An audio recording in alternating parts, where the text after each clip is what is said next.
Good evening, fish nerds. Carlos with Big Wig Aquatics bringing you a Monday evening video. Got some cool stuff going on. First off, looking here at the koi swordtails. Everybody's settled in, doing really good. Actually had a few fry pop up the day after I added these guys.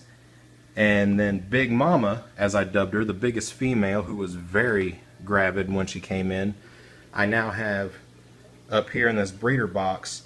I wouldn't have put her in there to keep her in for several days, but I saw that she was actually already dropping fry. I caught one in here. Tube was still out. She was still very gravid. Since she was already dropping them, I went ahead and put her in the box. And you can probably see she has continued to drop fry in there. So as soon as she's done dropping those, I'm going to pull her right back out of there. So she'll have only been in for a few hours, and I'll have a breeder cage full of fry. So that's awesome. I'm excited about that. Everybody else seems to be doing good.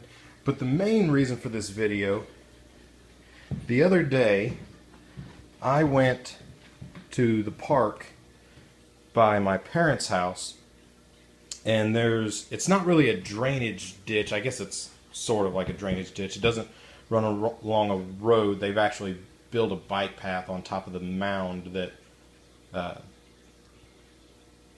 it's not so much that there was a road and they put a drainage ditch next to it. It's more like they built a water runoff from the canal and then put a bike path above it, so kind of reverse engineered there. But the runoff is never full of water, but there's always 6 inches to a foot or two of standing water, and it's got all kinds of vegetation. So I thought, you know what? I can go on Aquabid and I can pay money for plants, or I can just go over there and see what I can pluck for free. So I went over there to check it out, see what I could find. I'm really excited about some of the stuff I pulled up. Let me pull this airline out of here. And you can see I got a pretty good haul as far as the amount of plants. Had a bunch of this grass growing. Most of that was partially, it was growing in the water, but it was mostly emerged. So I'm not sure how this is going to do if I plant it in the aquarium, whether that's all going to melt and die, or if it'll actually do well submerged. I don't know. But we'll play with it and find out. And found all kinds of this stuff growing submerged. Really sharp little plant. Looks like maybe some type of Bacopa or Repens. I am not sure. I tried looking it up on Ohio DNR's website listings of native plants. I'm not actually sure if this is a native plant or if it's something invasive that somebody introduced. I don't know, but I really like it. Sorry about that. Ran out of memory on my phone, so I had to go in and delete some stuff. But anyway, as I was saying, this stuff looked really sharp actually out there in the water. Got some water bugs in there too from the water I scooped up out of there to hold these.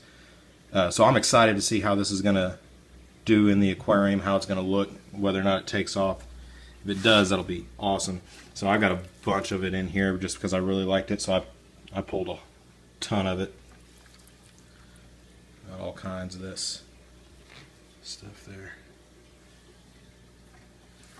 Some more of the grass here.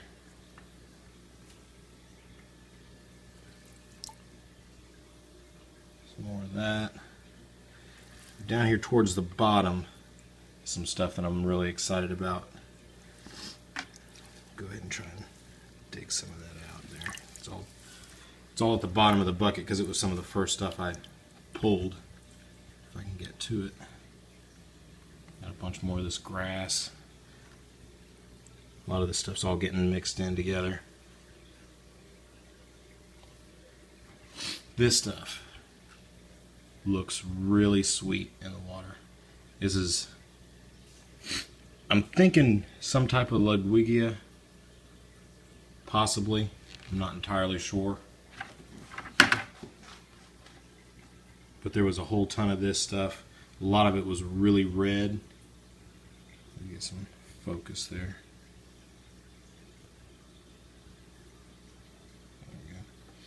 Really sharp looking stuff. And if anybody knows what any of these plants are, throw it out there in the comments. Let me know if you got some plant ID skills. I'd appreciate it.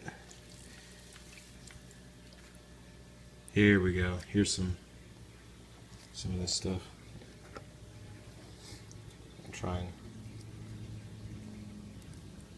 to use my phone holding hand. Here we go.